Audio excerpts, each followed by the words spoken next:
Saudara-saudari yang terkasih, pada hari Rabu Abu 14 Februari 2014, dahi kita ditandai salib dengan abu sebagai simbol budi hati yang mau bertobat. Lewat bermati raga, mengolah diri dan beramal bakti bagi sesama, seraya mendekatkan diri kepada Allah. Itulah panggilan warga gereja untuk makin Kristiani.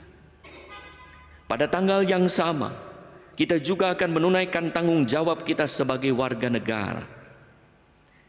Bagi mereka yang mempunyai hak untuk memilih presiden dan wakil presiden serta para anggota legislatif, mari kita gunakan hak suara kita sesuai dengan hati nurani yang cerdas dan bisikan roh ilahi yang kudus. Itulah panggilan kita untuk makin Pancasilais. Pencoblosan nanti bisa menjadi bagian dari pertobatan kita. Kita tidak mengutamakan perasaan keinginan ego yang dibayangkan seandainya mereka terpilih akan memberi keuntungan pada keluargaku, pada kelompok kami, pada perusahaan kita. Tetapi mari bermati raga memilih seseorang, orang-orang demi kepentingan nasional, kesejahteraan umum, dan kebaikan bersama yang tentu kita berharap akan berefek baik juga pada keadaan kita. Kalau kita percaya pada Tuhan, kalau kita berkorban untuk sesuatu, Tuhan akan memperhatikan. Kalau di negara dipimpin oleh orang yang baik, benar, santun, dan kudus, tentu kita percaya, mudah-mudahan merekalah yang dikehendaki Allah. Seraya berharap bahwa merekalah yang akan mengantar bangsa kita, Indonesia, lebih baik dan membuat kita lebih damai sejahtera. Keadaan damai sejahtera kita bisa terganggu kalau ada penyakit, kalau ada sesuatu yang tidak beres. Dalam Injil hari ini kita ditayangkan adegan tak nyaman yang mengganggu damai sejahtera dengan kehadiran seorang kusta, penyakit berbahaya dan mematikan pada saat itu.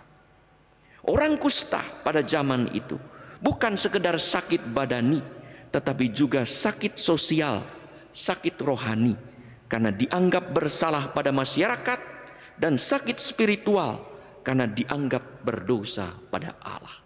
Maka orang itu harus berjalan najis, najis, najis. Dan harus ditambah, kakinya ditambah bunyi lonceng kecil, kerincing, kerincing, kerincing, kereneng, kereneng. Jadi zaman dulu yang pakai kerincing, kerincing itu orang kusta. Ya. Zaman sekarang kan lain hiasan ya, kereneng, kereneng, kerincing, kerincing. Apakah ada orang kusta zaman sekarang? Kita jarang ketemu orang kusta. Mungkin saudara-saudari tidak pernah ketemu dengan orang kusta. Sewaktu frater saya pernah bertemu 2 orang kusta. Sewaktu imam saya pernah didatangi berkali-kali oleh orang kusta. Pada tahun 2018 bersama dengan Kardinal Ignatius Wario, Monsinyur Aloysius Murwito, saya berkunjung bersama-sama ke desa kusta di pedalaman Papua. 10 jam perjalanan tanpa jeda, tanpa transit, jauh sekali. Desa kusta, kami merayakan bersama misa dengan orang-orang kusta. Awalnya 1 orang kusta, akhirnya semua orang terkena kusta. Dan kini dalam proses penyembuhan berkat karya para rohaniwan, biarawan, biarawati, banyak orang telah sembuh. Luar biasa. Tapi akibat dari kusta, lihat foto perbedaan dari sakit menjadi sembuh, luar biasa. Saudara-saudari yang terkasih, dalam Injil hari ini, syukurlah orang kusta itu datang kepada Yesus, ingin sembuh. Orang kusta itu memang harus punya keinginan sembuh. Ia mencari siapa yang dapat menyembuhkan sampai ia bertemu dengan Yesus. Ia percaya bahwa selain manusia mempunyai kuasa penyembuhan, Yesus juga akan menerimanya. Orang tersebut harus mempunyai pikiran positif dan harapan kuat pada Tuhan. Ia sungguh beriman bahwa Yesus adalah utusan Allah yang menjadikan segalanya baik. Ia yakin bahwa penyakitnya sekalipun menahun, dapat disembuhkan. Ia mau sembuh bukan sekedar untuk dirinya sendiri, tetapi agar kehadirannya tak mengganggu masyarakat dan keterlibatannya dalam rumah ibadat dapat diwujudkan kembali. Karena orang kusta tidak boleh ke rumah ibadat, diasingkan, tinggal jauh di sana. Ia terbuka dengan rendah hati, tidak mau memaksa kehendak diri, apalagi mendikte Yesus. Ia berserah pada kehendak Tuhan karena tahu Tuhan akan melakukan yang terbaik. Maka orang kusta itu datang kepada Yesus dengan terbuka, penuh harapan dan berkata, "Jika engkau mau, engkau dapat menyembuhkan aku." Terserah Tuhan mau atau tidak. Melihat iman yang besar dan tergerak oleh belas kasih, Yesus pun menjawab, "Aku mau, jadilah sembuh." Kesembuhan terjadi karena si kusta mau pulih dan Tuhan menghendaki. Saudara-saudari yang terkasih, saat ini tidak banyak lagi orang yang terkena kusta secara badani. Walaupun masih ada, tadi saya ceritakan, masih ada desa. Akan tetapi mungkin ada orang atau komunitas yang terkena kusta secara rohani.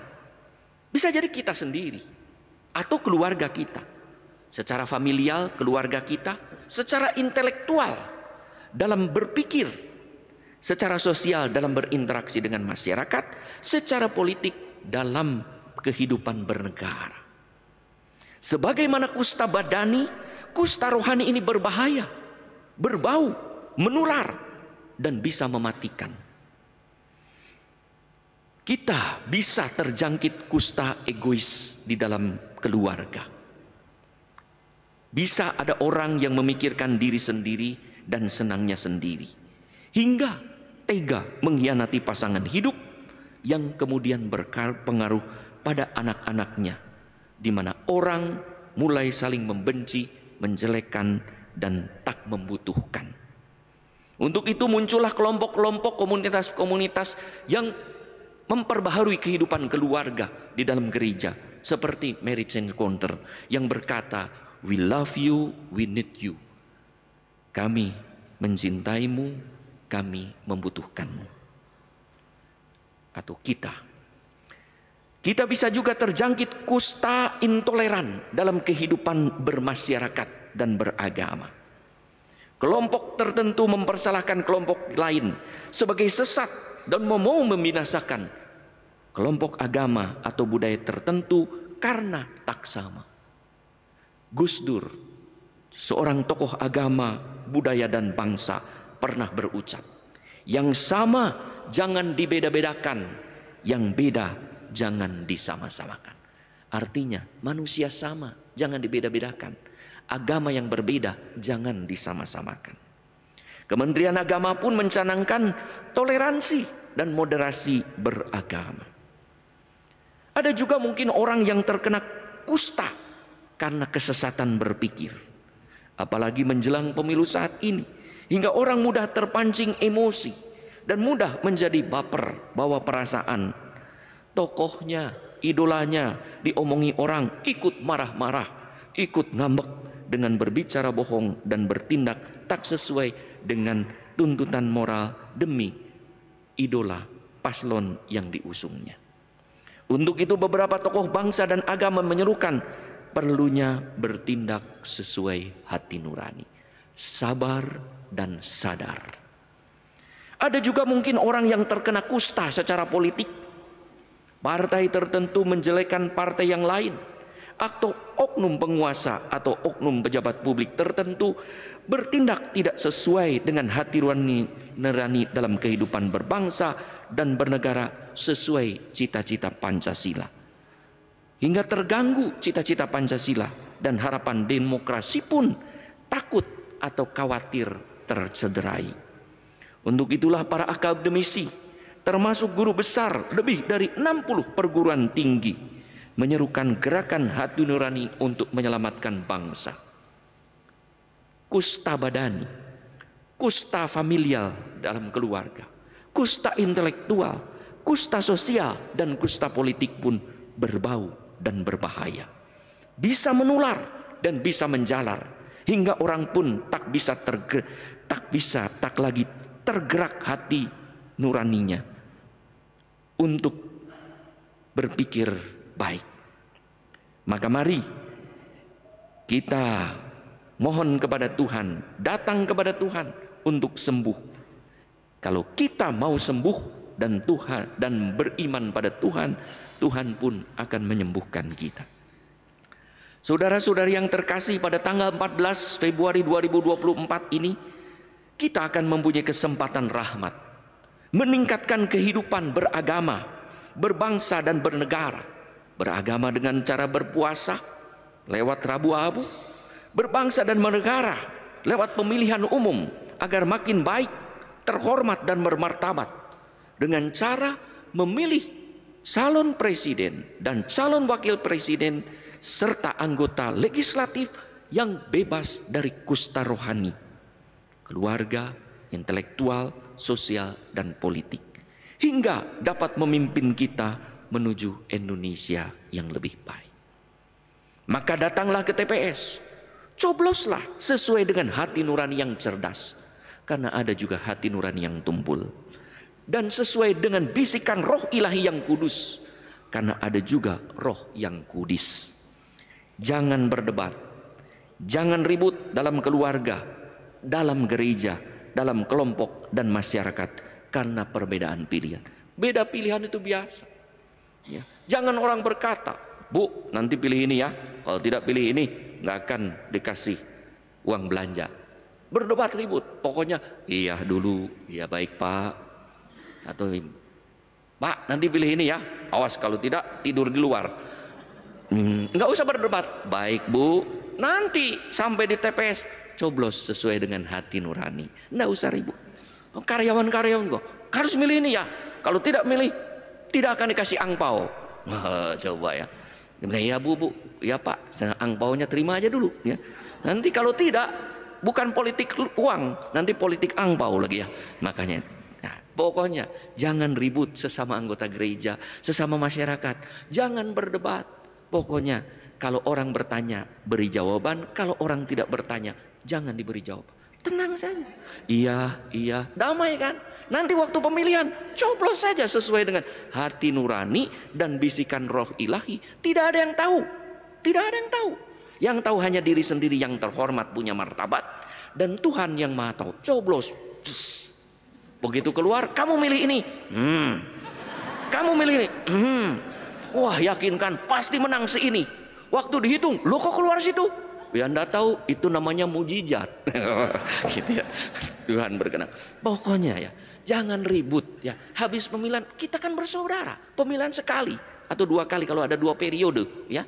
Jadi setahun 5 tahun sekali. Persaudaraan kita seumur hidup, persahabatan kita seumur hidup. Pemilu 5 tahun sekali ya. Maka sekali lagi, kalau kita memilih dengan hati nurani dan yang cerdas dan bisikan rohani, ada damai sejahtera. Kalau tidak kita gelisah terus, aduh gimana ya, aduh pertanggungjawaban saya pada Tuhan gimana ya. Mumpung kita itu diberi rahmat oleh Tuhan bisa memilih.